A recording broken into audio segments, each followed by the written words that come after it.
Hi,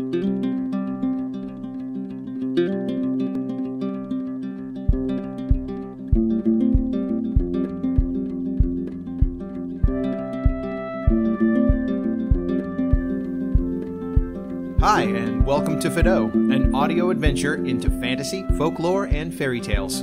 I'm John, your host, and thanks for dropping in. It's good to have you back. Today, we've got a different kind of story than we've done so far. But before we get into it, I have a couple of things that I think are important as we continue on this exploration of stories together. First, a bit about history. This podcast is, in a lot of ways, an exploration of history. As much as it's meant to be an entertaining adventure, it's also a way to look back into the past through the lens of stories. As much as we can tell from what happens in a story, we can also kind of see a great deal about who told it and who listened to it. And for my part, I want to bring you the tales as they were originally presented. I might choose the versions I like, or the ones that have something interesting to me, or the oldest one I can find. Whatever I do, though, I don't want to strip them of the truth of the way they were presented. Otherwise, that's deciding to cut away not only the contents of the story, but the voice of the storyteller. And in my opinion, that's just really something we shouldn't do. I think that the voice of the storyteller should be preserved. Which leads me, secondly, into language. Language is kind of a tool that we use to convey thoughts and ideas. Of course, words have meaning, and we should strive to always say what we mean, but language is also flexible. It bends and changes and evolves. What means one thing today means something entirely different 100 years down the road. We don't have to go very far back in history, in fact, a few hundred years at most, before English is something entirely unrecognizable to the modern ear.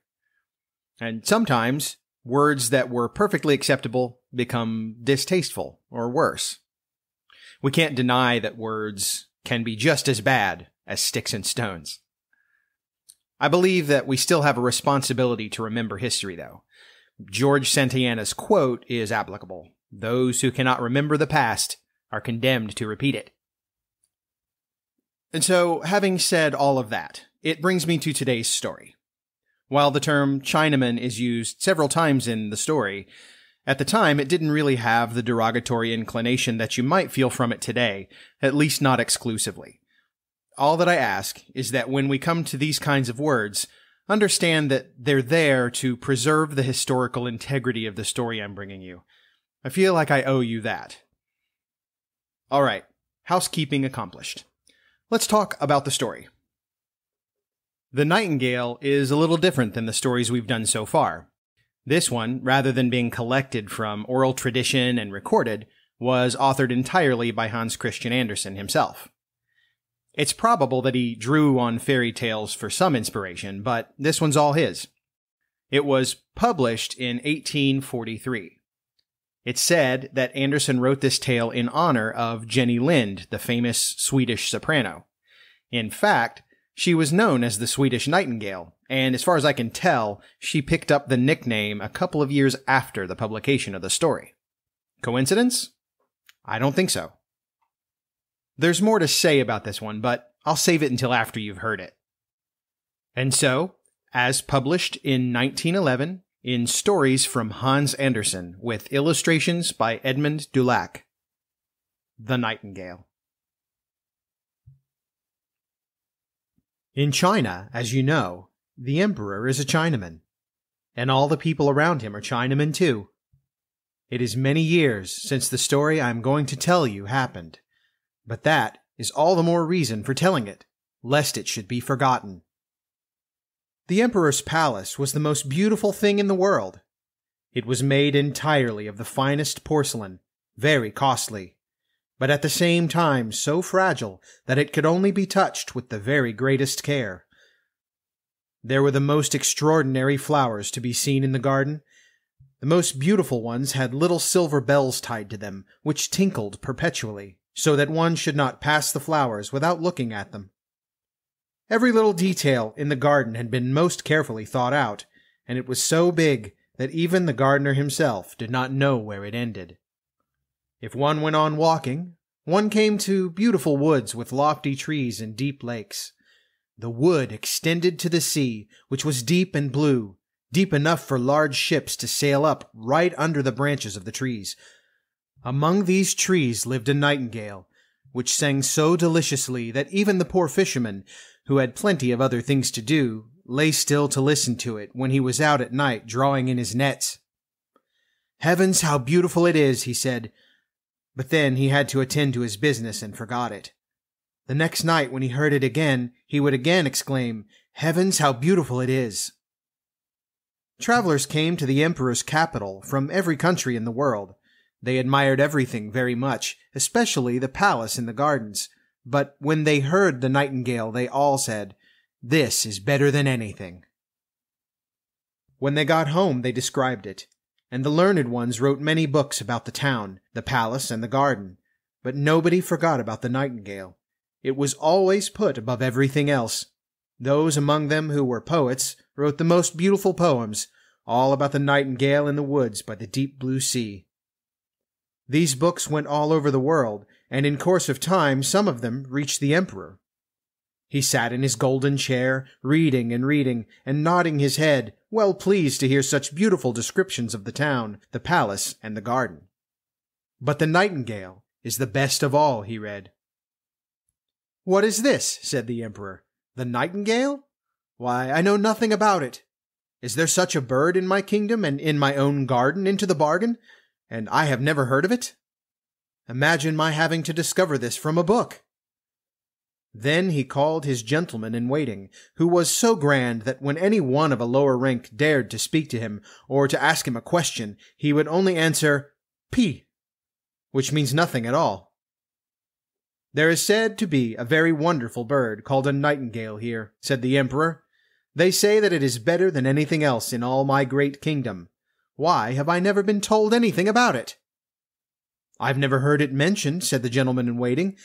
"It has never been presented at court." "I wish it to appear here this evening to sing to me," said the emperor. "The whole world knows what I am possessed of, and I know nothing about it." "I have never heard it mentioned before," said the gentleman-in-waiting. "I will seek it, and I will find it." But where was it to be found? The gentleman-in-waiting ran upstairs and downstairs, and in and out of all the rooms and corridors. No one of all those he met ever heard anything about the nightingale. So the gentleman-in-waiting ran back to the emperor and said that it must be a myth, invented by the writers of the books. "Your imperial majesty must not believe everything that is written. Books are often mere inventions, even if they do not belong to what we call the black art.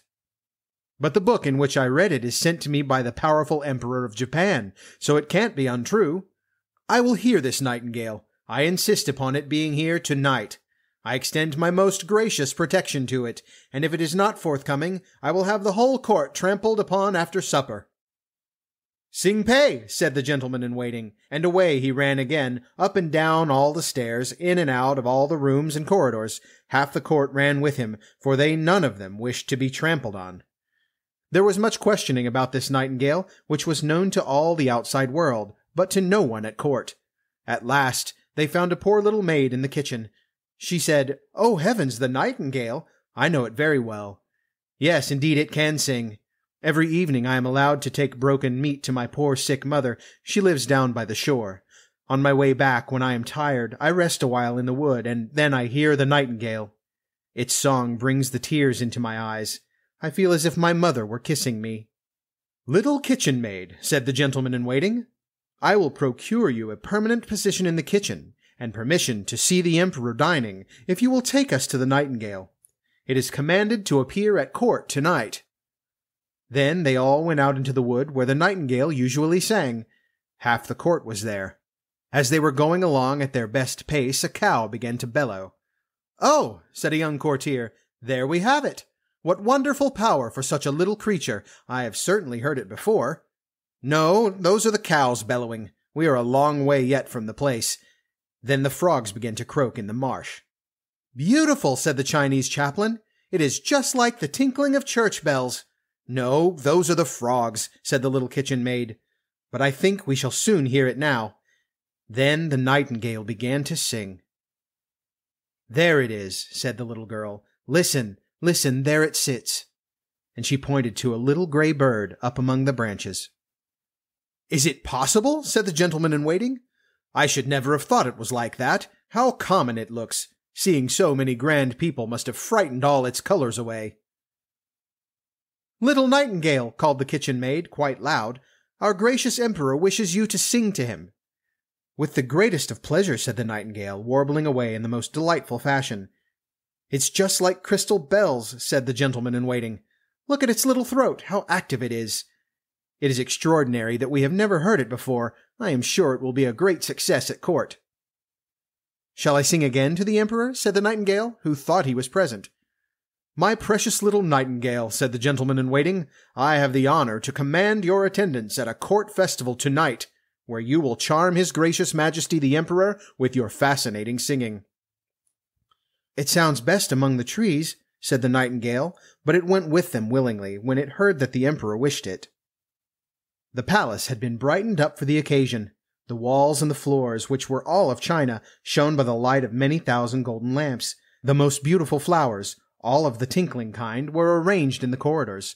There was hurrying to and fro, and a great draught, but this was just what made the bells ring. One's ears were full of the tinkling. In the middle of the large reception room where the Emperor sat, a golden rod had been fixed, on which the Nightingale was to perch. The whole court was assembled, and the little kitchen maid had been permitted to stand behind the door, as she now had the actual title of cook. They were all dressed in their best. Everybody's eyes were turned towards the little gray bird at which the Emperor was nodding. The Nightingale sang delightfully, and the tears came into the Emperor's eyes. Nay, they rolled down his cheeks. And then the Nightingale sang more beautifully than ever. Its notes touched all hearts. The Emperor was charmed, and said the Nightingale should have his gold slipper to wear round its neck. But the Nightingale declined with thanks. It had already been sufficiently rewarded. "I have seen tears in the eyes of the Emperor. That is my richest reward. The tears of an emperor have a wonderful power. God knows I am sufficiently recompensed." And then it again burst into its sweet heavenly song. "That is the most delightful coquetting I have ever seen," said the ladies, and they took some water into their mouths to try to make the same gurgling when anyone spoke to them, thinking so to equal the Nightingale. Even the lackeys and the chambermaids announced that they were satisfied, and that is saying a great deal. They are always the most difficult to please. Yes, indeed, the Nightingale had made a sensation. It was to stay at court now, and to have its own cage, as well as liberty to walk out twice a day, and once in the night. It always had 12 footmen, with each one holding a ribbon which was tied around its leg. There was not much pleasure in an outing of that sort. The whole town talked about the marvelous bird, and if two people met, one said to the other, "Night," and the other answered, "Gale." And then they sighed, perfectly understanding each other. 11 cheesemongers' children were called after it, but they had not got a voice among them. One day a large parcel came for the Emperor. Outside was written the word Nightingale. "Here we have another new book about this celebrated bird," said the Emperor, but it was no book. It was a little work of art in a box, an artificial nightingale, exactly like the living one, but it was studded all over with diamonds, rubies, and sapphires. When the bird was wound up, it could sing one of the songs the real one sang, and it wagged its tail, which glittered with silver and gold. A ribbon was tied round its neck on which was written, "The Emperor of Japan's Nightingale is very poor compared to the Emperor of China's." Everybody said, "Oh, how beautiful!" and the person who brought the artificial bird immediately received the title of Imperial Nightingale Carrier-in-Chief. Now they must sing together. What a duet that will be! Then they had to sing together, but they did not get on very well, for the real nightingale sang in its own way, and the artificial one could only sing waltzes. "There is no fault in that," said the music master. "It is perfectly in time and correct in every way." Then the artificial bird had to sing alone. It was just as great a success as the real one, and then it was so much prettier to look at. It glittered like bracelets and breastpins. It sang the same tune and 30 times over, and yet it was not tired. People would willingly have heard it from the beginning again, but the Emperor said that the real one must have a turn now. But where was it? No one had noticed that it had flown out the open window, back to its own green woods. "But what is the meaning of this?" said the Emperor. All the courtiers railed at it, and said that it was a most ungrateful bird. "We have got the best bird, though," said they, and then the artificial bird had to sing again, and this was the 34th time that they heard the same tune, but they did not know it thoroughly even yet, because it was so difficult. The music master praised the bird tremendously, and insisted that it was much better than the real Nightingale, not only as regarded the outside with all the diamonds, but the inside too. Because you see, my ladies and gentlemen, an emperor before all, in the real Nightingale you never know what you will hear, but in the artificial one everything is decided beforehand. So it is, and so it must remain. It can't be otherwise. You can account for things. You can open it and show the human ingenuity in arranging the waltzes, how they go, and how one note follows upon another. Those are exactly my opinions, they all said, and the music master got leave to show the bird to the public next Sunday. They were also to hear it sing, said the emperor. So they heard it, and all became as enthusiastic over it as if they had drunk themselves merry on tea, because that is a thoroughly Chinese habit. Then they all said, "Oh," and stuck their fingers in the air and nodded their heads, but the poor fisherman who had heard the real Nightingale said, "It sounds very nice, and it is very like the real one, but there's something wanting. We don't know what." The real Nightingale was banished from the kingdom. The artificial bird had its place on a silken cushion, close to the emperor's bed. All the presents it had received of gold and precious jewels were scattered round it. Its title had risen to be Chief Imperial Singer of the Bedchamber in rank number 1 on the left side, for the emperor reckoned that side the important one, where the heart was seated, and even an emperor's heart is on the left side. The music master wrote 25 volumes about the artificial bird. The treatise was very long and written in all the most difficult Chinese characters. Everybody said they had read and understood it, for otherwise they would have been reckoned stupid, and then their bodies would have been trampled upon. Things went on in this way for a whole year. The emperor, the court, and all the other Chinamen knew every little gurgle in the song of the artificial bird by heart, but they liked it all the better for this, and they could all join in the song themselves. Even the street boys sang "zee zee zee" and "cluck cluck cluck," and the emperor sang it too. But one evening when the bird was singing its best, and the emperor was lying in bed listening to it, something gave way inside the bird with a whiz. Then a spring burst. Whirr went all the wheels, and the music stopped. The emperor jumped out of bed and sent for his private physicians, but what good could they do? Then they sent for the watchmaker, and after a good deal of talk and examination, he got the works to go again somehow, but he said it would have to be saved as much as possible, because it was so worn out, and he could not renew the works so as to be sure of the tune. This was a great blow. They only dared to let the artificial bird sing once a year, and hardly that. But then the music master made a little speech, using all the most difficult words. He said it was just as good as ever, and his saying made it so. 5 years now passed, and then a great grief came upon the nation, for they were all very fond of their emperor, and he was ill and could not live, it was said. A new emperor was already chosen, and people stood about in the street and asked the gentleman in waiting how their emperor was going on. "P," answered he, shaking his head. The emperor lay pale and cold in his gorgeous bed. The courtiers thought he was dead, and they all went off to pay their respects to the new emperor. The lackeys ran off to talk matters over, and the chambermaids gave a great coffee party. Cloth had been laid down in all the rooms and corridors so as to deaden the sound of footsteps, so it was very, very quiet. But the emperor was not dead yet. He lay stiff and pale in the gorgeous bed with its velvet hangings and heavy golden tassels. There was an open window high above him, and the moon streamed in upon the emperor and the artificial bird beside him. The poor emperor could hardly breathe. He seemed to have a weight on his chest. He opened his eyes, and then he saw that it was Death sitting upon his chest, wearing his golden crown. In one hand he held the emperor's golden sword, and in the other his imperial banner. Round about, from among the folds of the velvet hangings, peered many curious faces. Some were hideous, others gentle and pleasant. They were all the emperor's good and bad deeds which now looked him in the face when death was weighing him down. "Do you remember that?" whispered one after the other. "Do you remember this?" And they told him so many things that the perspiration poured down his face. "I never knew that," said the emperor. "Music, "Music! Sound the great Chinese drums," he cried, "that I may not hear what they are saying." But they went on, and Death sat nodding his head, just like a Chinaman, at everything that was said. "Music! Music!" shrieked the Emperor. "You precious little golden bird, sing! Sing! I have loaded you with precious stones, and even hung my own golden slipper around your neck. Sing, I tell you, sing!" But the bird stood silent. There was nobody to wind it up, so of course it could not go. Death continued to fix the great empty sockets of his eyes upon him, and all was silent, so terribly silent. Suddenly, close to the window, there was a burst of lovely song. It was the living nightingale, perched on a branch outside. It had heard of the Emperor's need, and had come to bring comfort and hope to him. As it sang, the faces round became fainter and fainter, and the blood coursed with fresh vigor in the Emperor's veins and through his feeble limbs. Even Death himself listened to the song and said, "Go on, little nightingale, go on."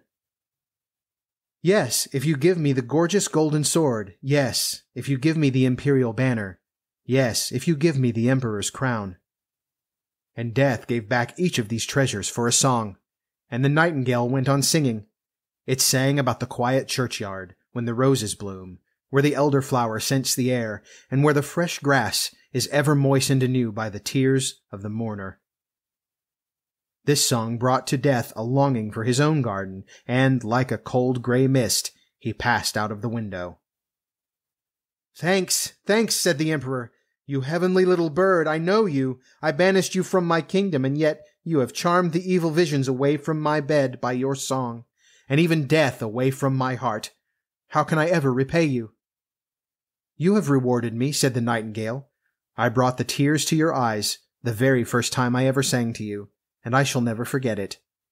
Those are the jewels which gladden the heart of a singer. But sleep now, and wake up fresh and strong. I will sing to you."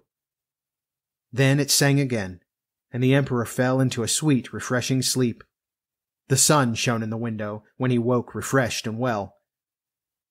None of his attendants had yet come back to him, for they thought he was dead, but the nightingale still sat there singing. "You must always stay with me," said the Emperor. "You shall only sing when you like, and I will break the artificial bird into 1,000 pieces."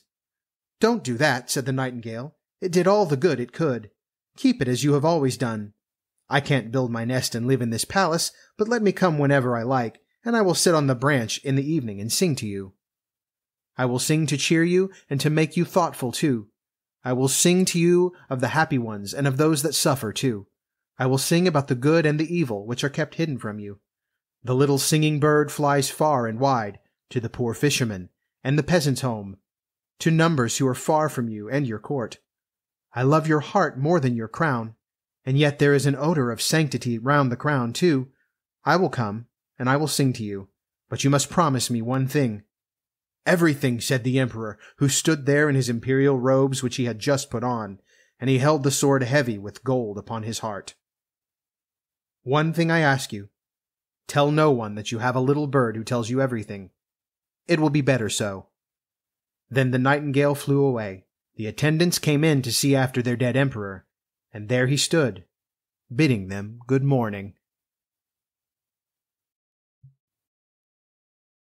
There is so much that can be said about this story, and yet I don't want this episode to be an hour and a half long. I'll try to keep it brief. The portrayal of the emperor and his court, as they try to determine exactly what a nightingale is, along with their extreme opulence and utter cluelessness about the common natural world just outside the palace, is to me pretty comical. I enjoy the increasingly complex and meaningless titles that the emperor throws around, and just the ridiculousness in general. The commentary on courtly elitist life is really clear, and, as you might expect, Hans Andersen grew up poor. His fame was self-made, and all the while he watched the nobility from afar. It seems that there was even a rumor that he was the illegitimate son of the King of Denmark. So, whether that's true or not, it's clear that Andersen had some issues with the divide between nobility and everyone else. The Emperor's New Clothes is another of Andersen's stories, and if you know that one, then you can kind of see a theme starting to form. And then there's the scene when the Nightingale shows up to sing the Emperor out of the very clutches of death himself.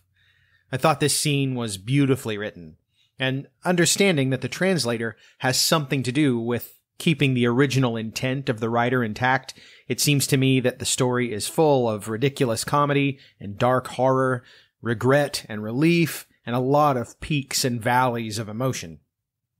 The Nightingale's moral, clearly, is that you can't truly beat the real thing.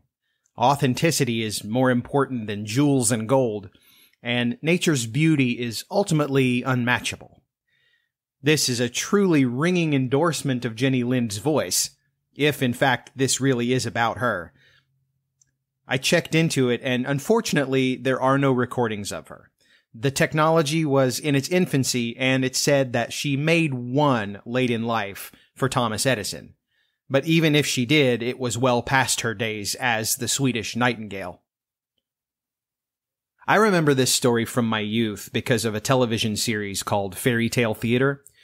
It was produced by Shelley Duvall, and you might remember her better starring opposite Jack Nicholson in The Shining. I knew her first from Fairy Tale Theater, though. It was a relatively low-budget series of theatrical adaptations, but populated by a lot of serious talent from the mid-'80s. The part of the Emperor, for example, was played by none other than Mick Jagger of the Rolling Stones. The series was a lot of fun, and I definitely recommend checking it out. I think it's available online somewhere. Alright, that about wraps it up for episode 4. I hope you enjoyed it. Look for episode 5 on June 21st. Be sure to subscribe and follow Fadó on your podcast platform of choice, and find me over on Facebook. I look forward to hearing from you. Thanks for listening, and I'll talk to you once upon a next time.